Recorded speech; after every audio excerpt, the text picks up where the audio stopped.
আমরা তো ট্যাগ নিয়ে কথা বললাম এবং এবার আমরা আরেক ট্যাগের ভেতরে, অনেকগুলো ট্যাগের ভেতরে একটা ট্যাগ হচ্ছে হেডিং ট্যাগ। তো হেডিং ট্যাগ নিয়ে কথা বলবো। তো হেডিং ট্যাগ হচ্ছে আমাদের কি করে, হেডার দেওয়ার জন্য, হেড দেওয়ার জন্য আমাদের কাজ করে। মানে হচ্ছে হেডিং লেখার জন্য আমরা যদি হেডিং লিখি সেটা হেডিং হিসেবে কাজ করবে। আমরা যদি ভিজুয়াল স্টুডিও কোডে যাই এবং এটাকে সেভ করি, আমরা যদি এই যে হেডিং ট্যাগ বলতে বোঝাচ্ছি আমাদের H1 ট্যাগ, দেন বোঝাচ্ছে কি H2 ট্যাগ, H2, দেন H3 ট্যাগ। এই ট্যাগগুলোকে আমরা বোঝাচ্ছি হেডিং ট্যাগ। H4, দেন H5, দেন H6। এই হেডিং ট্যাগ এগুলা বলতে কি বোঝাচ্ছে?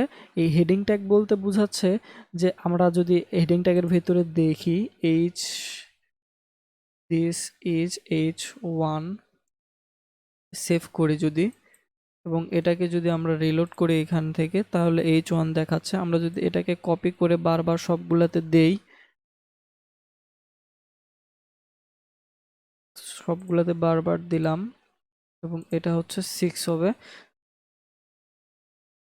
তাহলে আমরা যদি এটা এখন রিলোড করে দেখতে পাচ্ছেন প্রথমেরটা বড়, মানে হচ্ছে H1টা বড়, হেডটা বড়। আমরা যে আগের ওয়েবসাইটে গেছিলাম, আগের ওয়েবসাইটে যদি আমরা যাই example.com-এ, example.com এখানে আছে, example.com-এ যদি যাই দেখতে পাচ্ছেন উপরে কিন্তু একটা লেখা আছে বোল্ড করা এবং বড় করে লেখা, নিচে কিন্তু ছোট লেখা আছে, আবার ডট ডট দেয়া আছে, এখানেও ছোট লেখা আছে।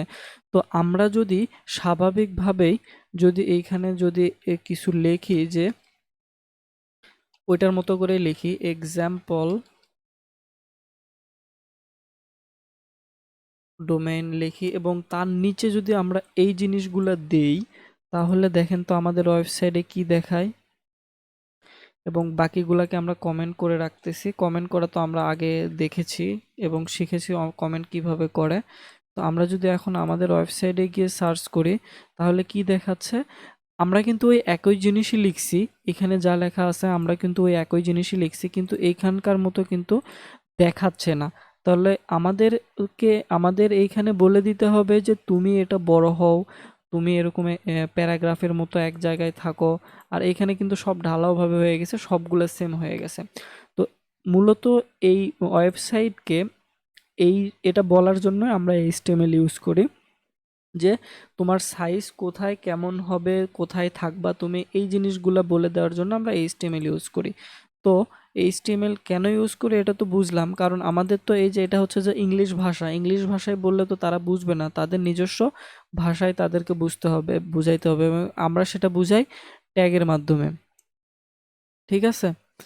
তো ট্যাগের মাধ্যমে আমরা বুঝাই। এগুলাকে ওপেন করে দিলাম এবং এইখানে এখন আমরা যদি আমাদের ওয়েবসাইটে গিয়ে দেখি যে কি ঘটনাটা ঘটলো, এই যে এরকম আসলো। তো তাহলে দেখতে পাচ্ছেন H1, H2, H3, H4, H5, H6, H7 কিন্তু নাই। তাহলে H1 মানে কি হচ্ছে অনেক বড়, তো তারপরেরটা ছোট, তারপরেরটা ছোট, তারপরেরটা ছোট, তারপরেরটা ছোট। তো আমাদের ওয়েবসাইটে যদি এরকম বড় কোনো লেখার প্রয়োজন হয়, তাহলে আমাদের যে সাইজের লেখার প্রয়োজন আমরা সে সাইজের জিনিস কিন্তু লিখতে পারবো।